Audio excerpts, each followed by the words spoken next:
This is Off the Break Podcast, presented by Silver Screen Insider.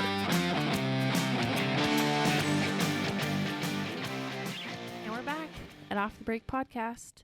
It's just Cody and Kyle today. What? There's no Ken? There's no Ken, sorry. He had to be at home with the kids. Is Eric coming back? No, Eric's quarantined in Los Angeles. Yeah. We hope he's surviving. He seems to be doing pretty well so far, keeping safe. Yeah. Checked on him. Yep.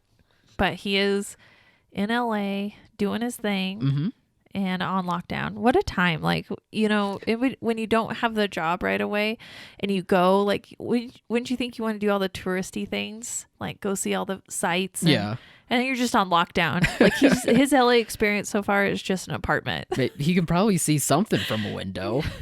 I hope. Whatever the view may be. I hope. But when you just get started, I'm sure you don't get the best view. Yeah, not quite the best time to visit Los Angeles, that's for sure. Poor Eric. Yeah, but he did leave at the right time, though, out of this industry, all things considered. Because as soon as he left, this virus just started appearing out of nowhere. So I see the connection. Thanks, Eric. Well, on our podcast today, we have some good news about some release calendar changes that have come up. So we're super excited about that. Put some hope on the horizon, which, I think people can just get through this if there's a little bit of hope, something to look forward to. Yeah. And so we have some good news in that regard. We wanted to talk about some of the small business loans that are being talked about in the media for businesses affected by the COVID-19 shutdowns. And so we'll want to get into those a little bit. We're not experts by any means, but I know that there are a lot of questions out there, and, you see flashy headlines and other podcasts being like, get your piece of the $2 trillion. Well, is that really going to happen?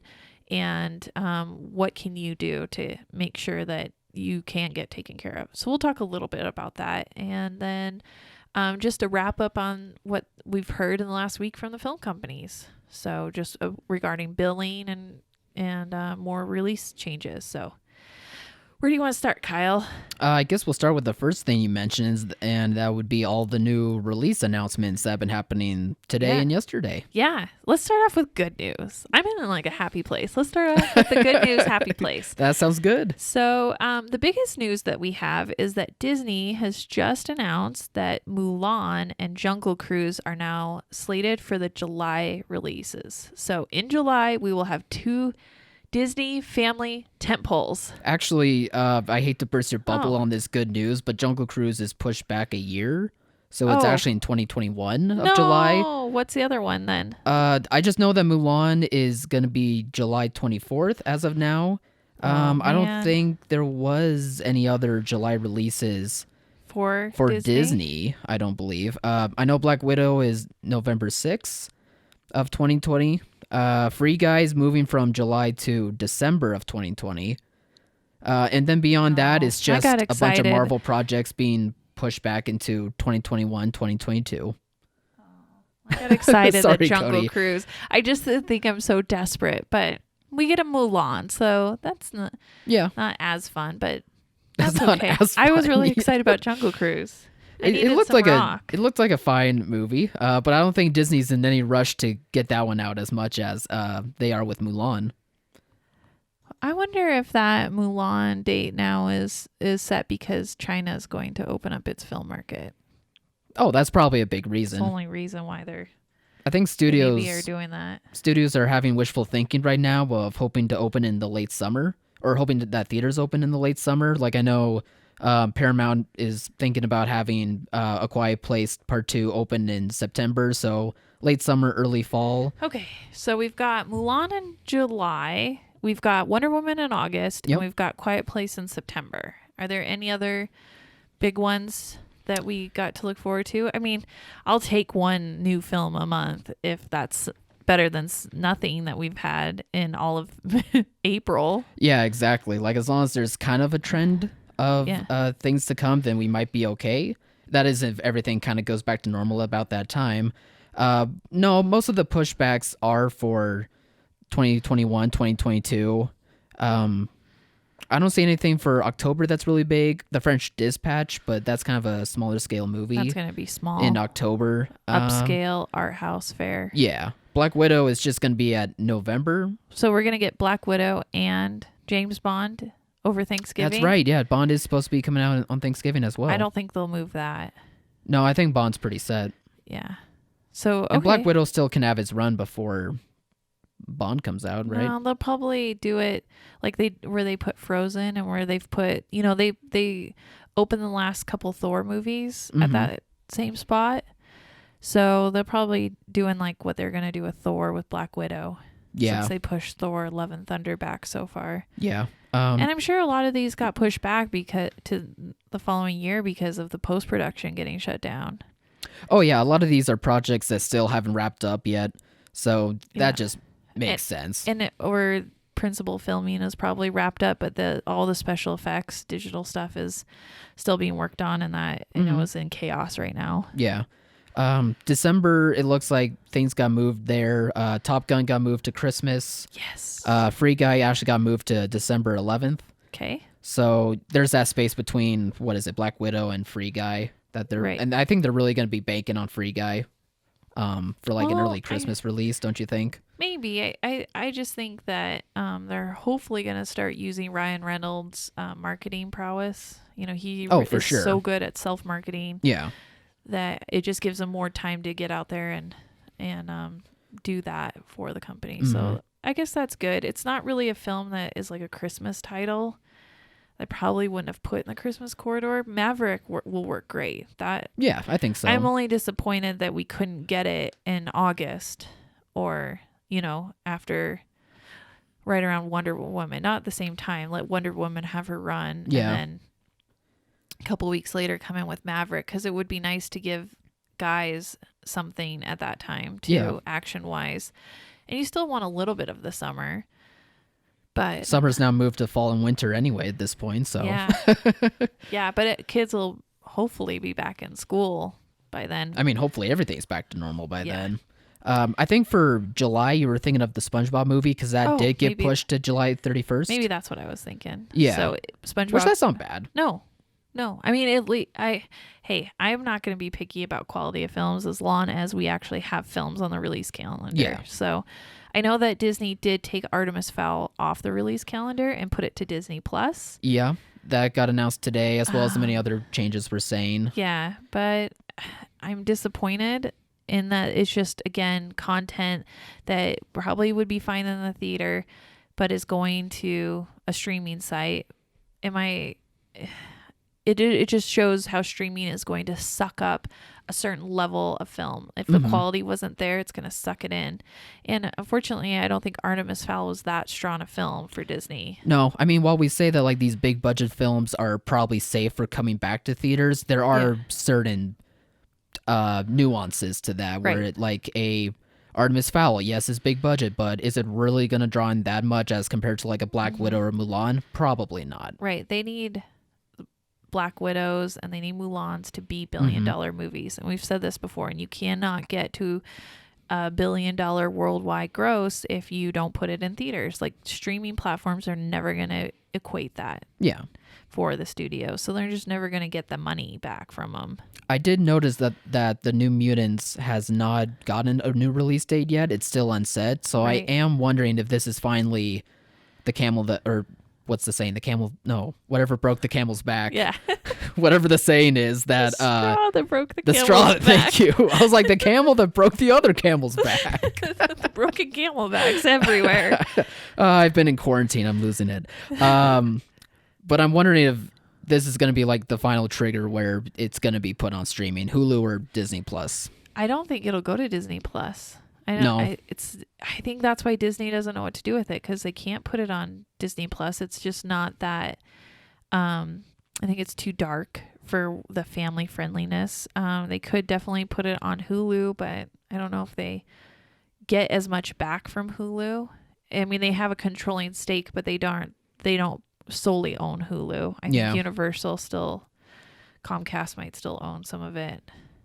Yeah, I just think that with it not having a release date among with everything else that it has, including like, Bob's Burgers that we've heard nothing about. Indiana Jones has a new release date, and that's still not even in production yet. It just makes me wonder if they're finally just going to take their loss with it and just throw it up somewhere. Maybe not Disney Plus, probably Hulu, but I would think it would have to be Hulu. Yeah. Or maybe they'll do like what Universal's doing with a premium VOD. No, it could do that too. I think what if they're waiting to see what Universal does with Trolls, how this actually works out with the premium VOD? Because Trolls is a little different. It's not going straight to a streaming. It's going, you have to spend $20 to purchase it on the TV. So I wonder if they're waiting to see if that works. And then they can do the same thing, basically offer it to theaters, but who knows if they'll take it up. Yeah, I don't think that's a far-fetched theory. I never thought of it that way, of following, what is it, the Trolls method now? Yeah, is that what we're calling it? Trolls method of distribution, where you falsely say that you're going to put it in theaters, but really you're just doing it direct to streaming, premium VOD. I mean, I guess at least we're prepared if Disney does do that. I'd be pretty crazy. It'd be crazy for Disney, because Disney is not, I wouldn't be surprising though. This kind of can lead into our next conversation we're going to have. Last week we talked really passionately about the film companies needing to back off a little on payments, because if you don't have your doors open and you literally have no one coming in, you are not generating any revenue. Yeah. And so how could you possibly pay advances or past due balances right now? But, I think I often forget that these studios are owned by major corporations, and that have ownership in other industries. So now Warner Brothers is owned by AT&T, a telephone company, and no one gets a telephone without prepaying ahead of time. So I think that there is some worry on the studio level now that if they don't get paid during this time, if you don't keep up with your past due accounts, that they're gonna go to this prepayment plan where you have to pay your film rental ahead of time, or anticipated film rental, or these huge advances to be able to get the product. And you never know if that's going to happen because of like the Paramount decrees, making blind bidding illegal, saying I'm not going to guarantee you any money ahead of time. There's several states that you can't pay minimums, so you can get a film, but no one can say you have to pay a minimum amount of film rental to get it. So they can still advance in those states though. So I think the worry is that studios now, even though the film distribution parts of them are being like, hey, we're part of this major corporation, and they need to pay bills too, and so they're not gonna, unfortunately, take any loss on any of this revenue right now. So if you played it, you have to pay it, and they would like a payment plan. Like if you went to a creditor, they're willing to work with you, but they need actual payments, and they need you to contact and make that plan with them, because I just see that a lot of theaters are going to ignore them right now, being like, I can't get paid because I don't have any money coming in, and then the studios are going to turn around and punish them at the end of this, unfortunately. Yeah, it's pretty much just wishful thinking if you're hoping that studios are just going to be in the same kind of limbo as you are right now, which we wish that would be the case. We wish they would be a bit more understanding, but it's like you said, they have eyes higher up on them that is breathing down their necks. So not that they have a choice or not, but it just pushes them to be asking for this money that just straight up is just not there, because everything is shut down right now. So I think knowing that, theaters need to do what they can when they apply for some of these loans and stuff to make a contingency fund, because they probably will be put on advances, and the whole payment structure of paying film rental at 30 days or longer is just probably going to go out the window. You are probably going to have money on account. You're probably going to have money up front moving forward. And unless you're in a good place, obviously, unless you are caught up right now, which very few theaters I think are like that. Unless you're sitting pretty in that spot, you're going to have to mitigate some of the fallout from that down the road. And because all the studios have to do right now when they're not distributing a film is sit there and look at what's owed. And a lot of the They have a lot of time. a lot of salespeople now are being redirected into the cash departments going after past due amounts. So it's not like you're going to get to your salesperson and they're going to not know that you owed. Yeah. I mean, everybody's well aware of what's owed on.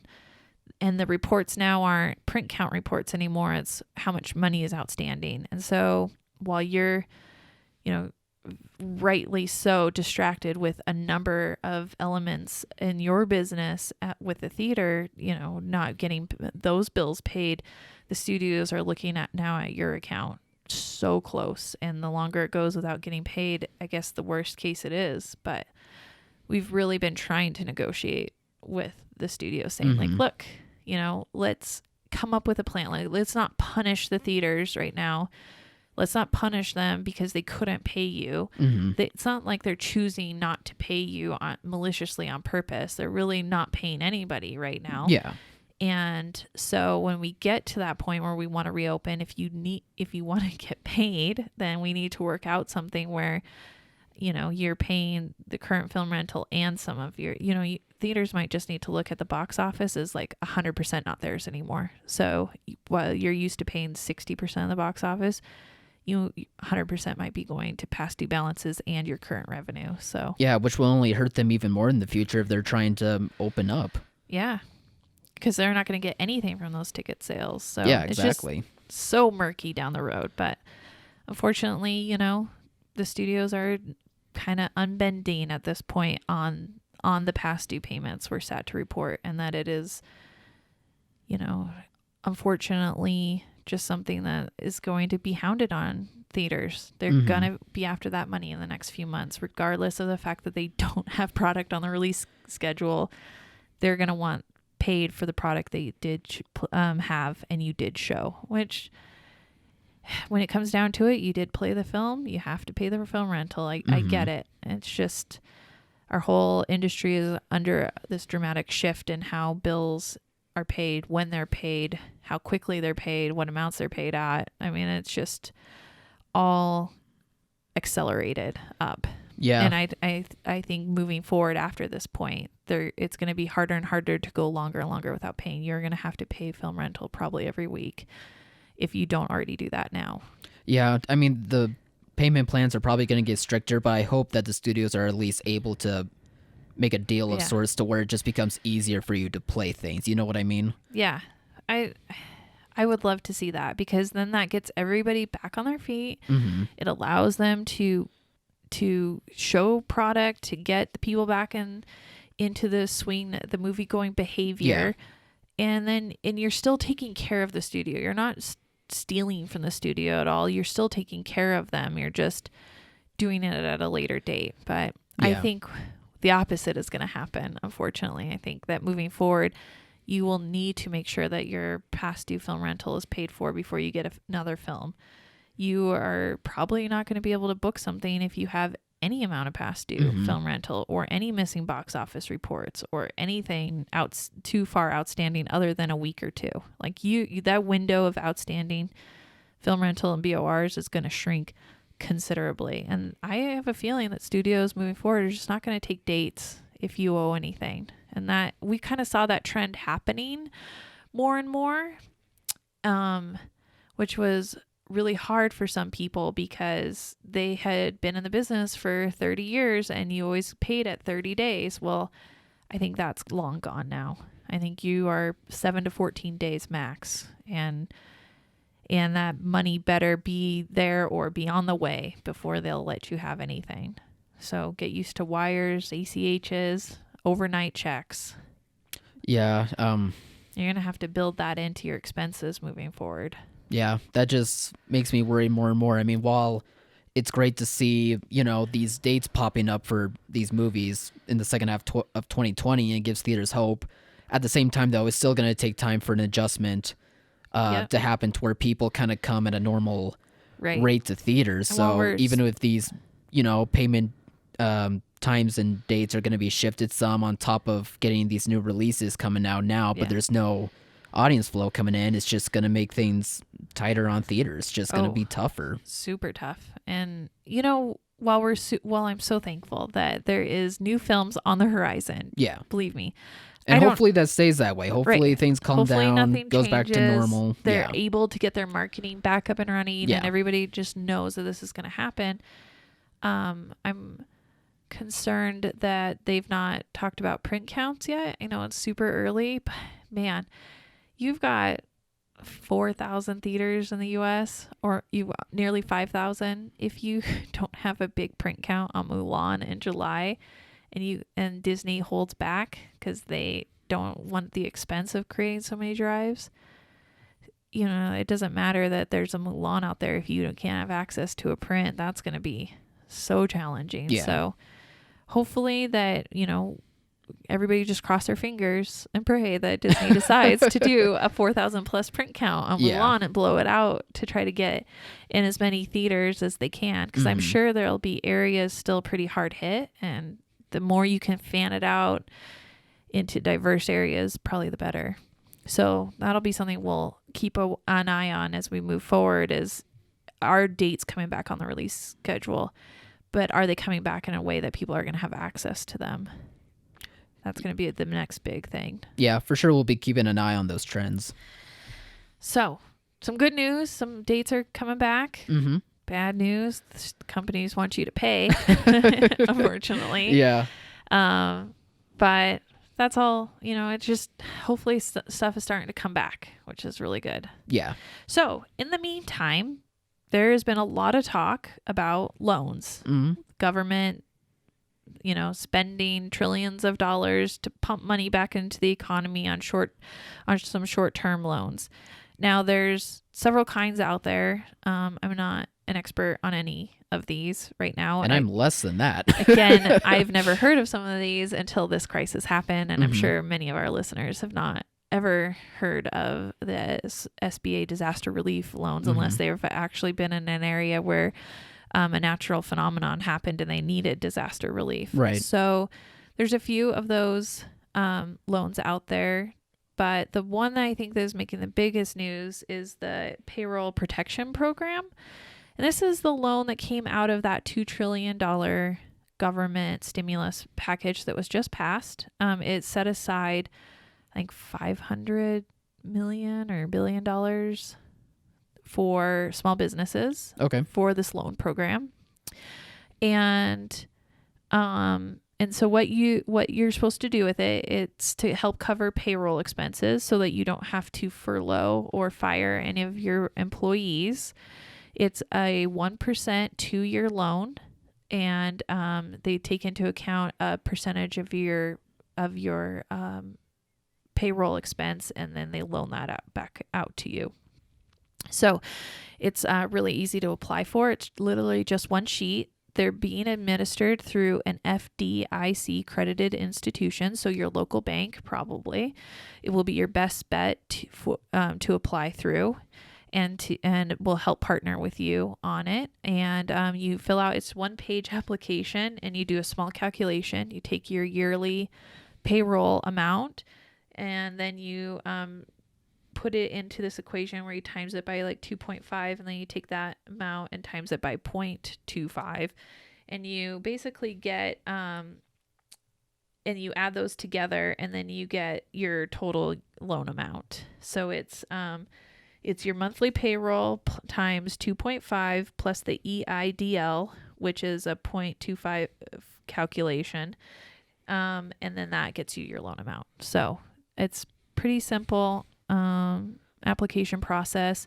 And again, it's 2 years, 1%, but it helps you with payroll so you can keep employees on. Because I know for a lot of small businesses, that you're going to need these people back, especially for theaters. When you've trained somebody on projection equipment and your operating standards and your procedures, it's hard. You can't just go out and find another person to be able to understand that the projection equipment and stuff. So keeping strategic employees, especially the ones that have access to your payroll and your stuff, the ones you really trust, this is a good way to try to keep them on staff. But it's being inundated right now with applications. Everybody I mean, this is crazy. Not just our industry, but so many industries are affected by this, and everybody is applying for this right now. So we still suggest that you work with local institutions, your banks, to see what you can do there.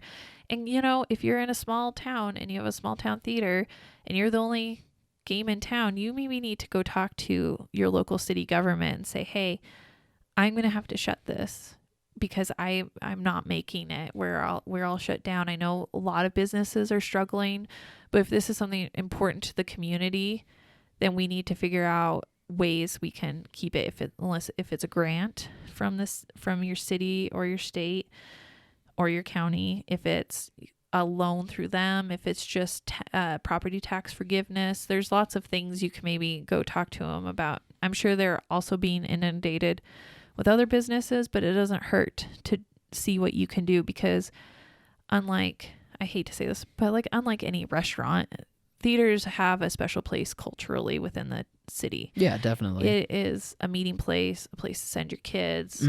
It's just so important to socialize communally. And so I think that bumps up the importance of a theater a little higher than just any local business. Yeah, definitely. This is why we always preach to reach out to your community, especially if you're in a small town, because they may not know it quite yet, or maybe they do know it now, but you are an important asset to your community. And you're going to be right now, you'll probably need their help more than ever. And you're going to be an important asset. Remember, when people are scared to congregate right now, they're scared to socialize, and we can't live our lives like that. Yeah. And until, sports comes back and movies come back, the cultural things that bind us together, the community aspects come back, we're going to be so isolated. And I think it's important to show that you support the community, communal areas, the places where you do socialize, and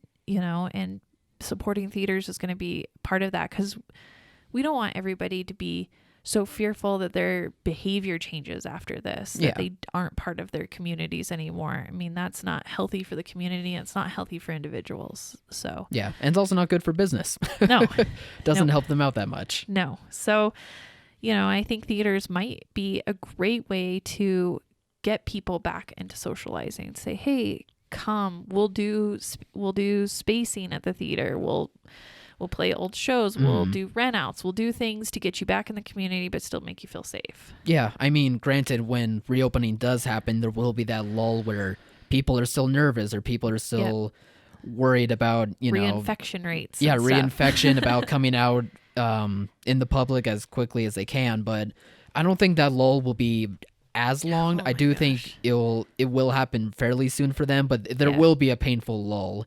But once, the community sees that more and more people are showing up to a theater, a small town theater, then it'll come back to normalcy. I think any parent with a child, especially elementary school age right now, like I have, I just want to be able to take them to a movie so badly. Yeah. I know there's nothing really out, but man, it would be nice to get out of the house, to go sit in a theater. And if I'm going to they're watching movies at the house. I just wish we could be out of the house to do that right now. Yeah, it gets old. And it does get old. And I would like the experience of getting their popcorn and their water and M&Ms. And man, no matter how hard we try, we cannot recreate that at home.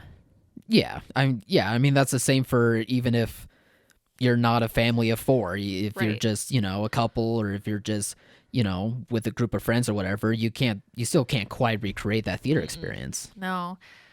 Oh, I miss some of my friends. But we're making it through. We do this for the greater good. Yeah, exactly.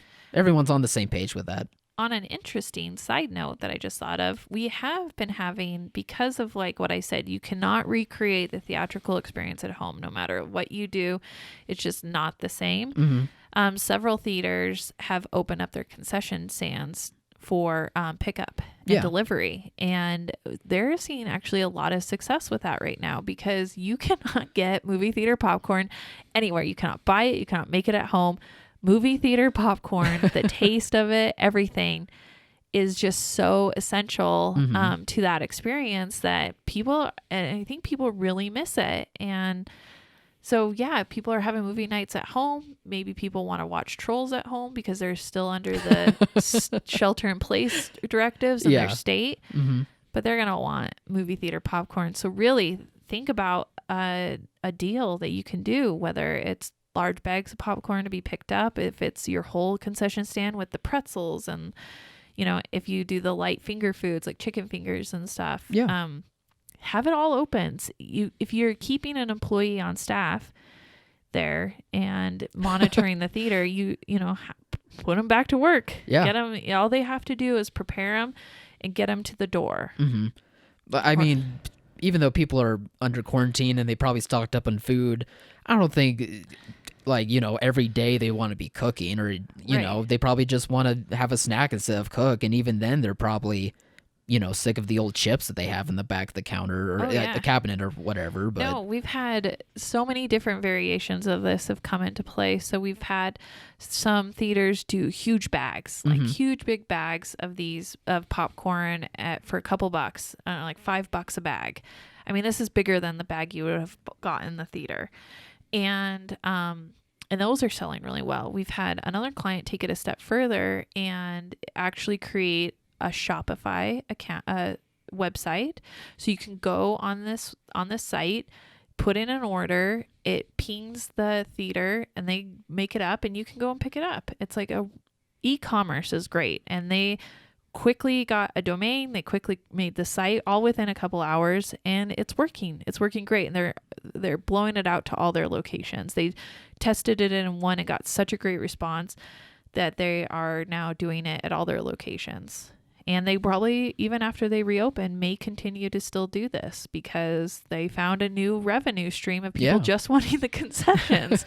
I mean, they're making most of their money off of concessions anyway, so you might as well lean into it. Like, super lean into it. And they're allowing drive-through and pickup and whatnot, so yeah, and delivery. I mean, so there's a lot of room. You can go super advanced tech with your own ordering website that, you know, sends you the orders, or you can just do, you know, over the phone, you know, orders and have them bagged and tagged for people. But if you can get a couple $100 a month off of your concession, I mean, all that food's going to waste while you're closed anyway, so you might as well be utilizing it. That can go a long ways to old film rental. It could go a long ways to keeping lights on, you know, all the little bills that are popping up to keep the theater there and functional. You can't just shut everything down though. Yeah. If people don't understand, projector equipment is extremely sensitive equipment. It's extremely finicky. You have to have it that's why they have the back rooms clean. They don't have to be like clean room crazy, but they're precision equipment now. And so you can't just turn off all the power to the theater and be like, well, we're closed, and then not have heating in there and cooling. You're going to mess up your super expensive projector equipment. So you will have utility bills, and this might be a good way to cover that cost of doing that. Yeah, I mean, it's weird as it is to say, for being quarantined, like, we're in the right time to do it, to where we have access to so many ways to still reach out to people and so many ways to pick up supplies and food, or even just a little snack like theater popcorn. And oh my gosh, you know, if you're able to have access to that type of tech to where you can be able to still pay bills by just using, you know, a quick and simple way as making a domain and having stuff being picked up, why not try it? I mean, you do need to pay those bills first, like to keep your lights on, and on top of trying to pay back the studios. So no, I think it's why not? It's, you got to get creative right now. And we talked about this too. If you do have a little savings in the bank, it's also a really good time to update the theater. I've had several clients repaint their floors. I've had clients even thinking about redoing their lobbies. They've done deep cleans. I have several clients that took this time to do a thorough spring deep cleaning. Yeah. And, you know, so when you do come back, the theater will be freshened and bright and really nice. Yeah, especially in the times we're in, you do not want to come back to a theater that still looks as gross as when you left it. Yeah, no, it'll be that's for sure. It'll be really important the theaters step up their game with presentation right now, because you're trying to curb the habit of people just being like, well, I can get it on TV, my house is clean, I like my house. you got to get people away from that and being like, oh, I got to go to the theater, whether it's because I like the seats or the concessions or just something to do. Yeah. Get out of the house after X amount of months. And if you're a small theater and you have your social media pages, Facebook, maybe Instagram, really start reaching out. I mean, start posting like crazy, start trying to connect with your community, just remind people that you're still there. I'm sure that they would like to talk movie talk, even if it's just a quick post about what's your favorite movie, what movie series are you going to want to see. Because when theaters do come back online, there's not going to be new products. So, this is a great time for them to get in the old films, the family movies, the art series, the things that they, maybe have been putting off showing. So get on Facebook or Instagram, start polls, try to reach out to the community. Now is the time that you have time to spend on social media to grow your social media presence, grow your marketing presence. Just communicate that, because then when you do go online, you've laid the groundwork now that everybody's excited. You've got people informed, you've got them dedicated to coming to your page to check things out. Now, get on social media for sure and work on just reminding people why we love movies right now. Yeah, exactly. I mean, it'll also help reach out to community, make you closer, maybe if you need to, make them closer. Yeah. And on top of that, it'll help that opening lull that we're expecting, to where people are still nervous, but at least they'll see these old movie classics. Maybe that'll convince them more to go to your theater. Yeah, maybe classics, maybe obscure stuff, maybe events. Maybe we do, when you finally get the theater open and there's no new products, say we're kind of early part of May and everybody's tentatively reopening, maybe we do a movie like beginners class, like film beginners classes, and just teach people the art of loving movies, like how movies are produced and made, and the parts that go into them, and like taking what would be a film class 101 and showing those films and talking about them. Yeah. I wish we had Eric here to speak more on that, because he did go through film school. Yeah, for sure. That was definitely a class that I wanted to do in college, just wasn't able to get around to. So if there was an event like that happening, I wouldn't be opposed to it at all. Right. And at least then it's different. Then at least you're seeing an older film for a reason other than just to go watch an old movie. So we just got to get creative. Kind of like Singing in the Rain, right? Yeah, that would probably be a perfect one. Dude. Sorry, Ken's not here, so I had to lean into it a I little. thought I was going to get through this whole podcast. No, you almost missed it though, but the last second I was like, wait a minute. Darn. Yes, I have not watched it. I thought about watching it last night, and then I fell asleep in bed.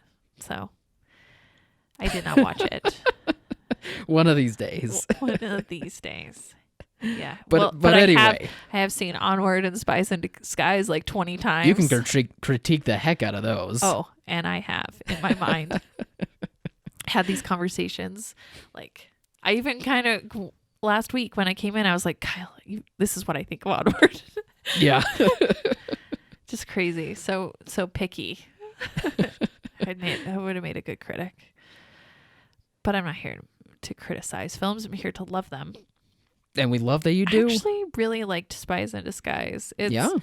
My boys have really liked it. I was telling the guys here in the office that it's just unfortunate in a sense that I feel like Blue Sky as an animation studio was starting to really hit their stride with Ferdinand, and now with Spies in Disguise. They were really starting to kind of like get in there and find a niche. And I really enjoy that. And, Disney bought them as part of the Fox merger, and Disney doesn't need this studio. Like, this doesn't really, these films don't fit into what Disney branding is.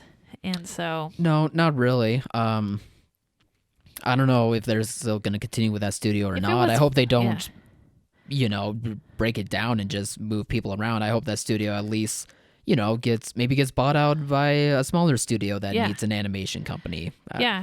Universal has Illumination, and that's really what they're known for. And they have DreamWorks as well, right? They have DreamWorks Animated, but I feel like Illumination's its own brand. It is now, yeah. It's because it's beyond just Minions and Despicable Me, but I think they do Sing as well. And Sing 2 got pushed back to 2021, by the way. Yeah. That kind of was sad. Yeah.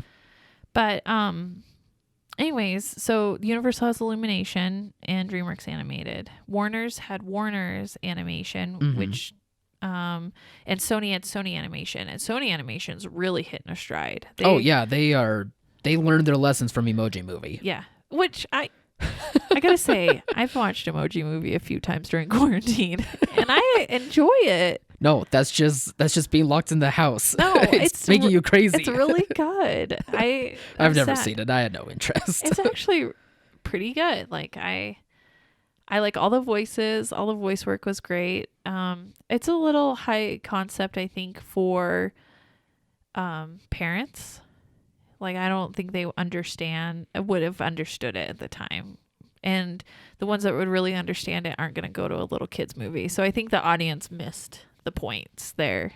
But anyways, Emoji Movie was good. But you go from Emoji Movie to Spider-Man into the Spider-Verse, and whoa. Yeah, it's a heck of a leap. Mm-hmm. Yeah, and their new movie Connected looks good too. There's an Angry Birds in there.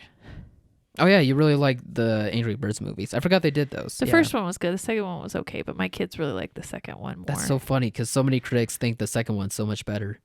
Really? Yeah. I mean, I'm basing this off of Rotten Tomatoes rating, so go with that as you will. No, but the second one is, I don't know. I didn't see the point of the villain. I didn't like how they treated Red. He didn't grow anymore. I don't know. There's a whole bunch of little things I didn't like about the second one. There's a lot of stuff that we can do a deep dive on. Yeah.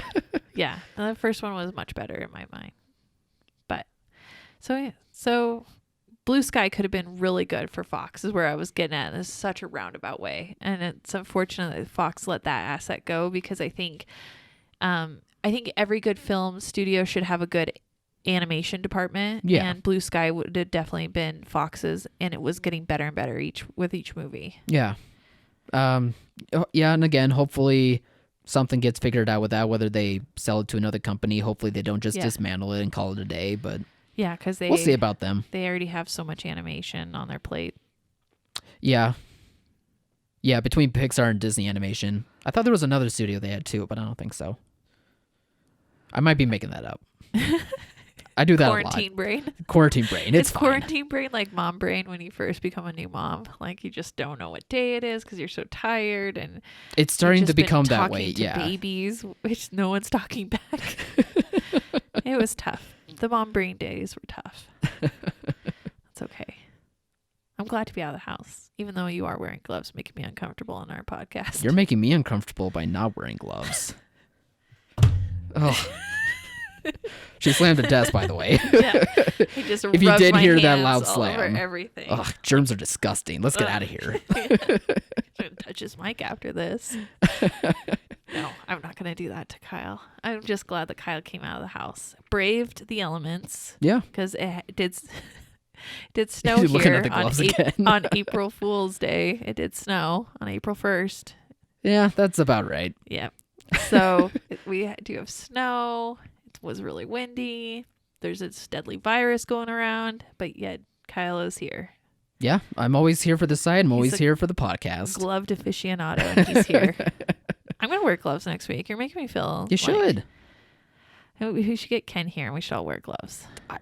Fine with me. I'm the one that am starting this trend. I'm good with it. I want to wear a face mask too, but I'm afraid you won't hear the mics through the face mask. Oh, if I had a face mask with me, I totally would have worn one. Do you wear a face mask other places besides the office when you go out to do I your haven't shopping? gone anywhere. Other than the office? Yeah. Neither have I. I haven't the gone law told us to. I know, but I haven't gone into a store in probably 3 weeks. Yeah, probably. About that? Probably the same for me. Yeah, I think it's been about 3 weeks. I've not gone into a store. Ken braves the store elements for me and our family. Hope he's being safe. I hope he is I worry. Too. I don't know. I don't go with him to know. We'll just say that he is. I hope he's not licking door handles or anything. I mean, you shouldn't to begin with. No, you shouldn't. But who knows? These are crazy times, Kyle. Quarantine brain makes you lick door handles. Metal.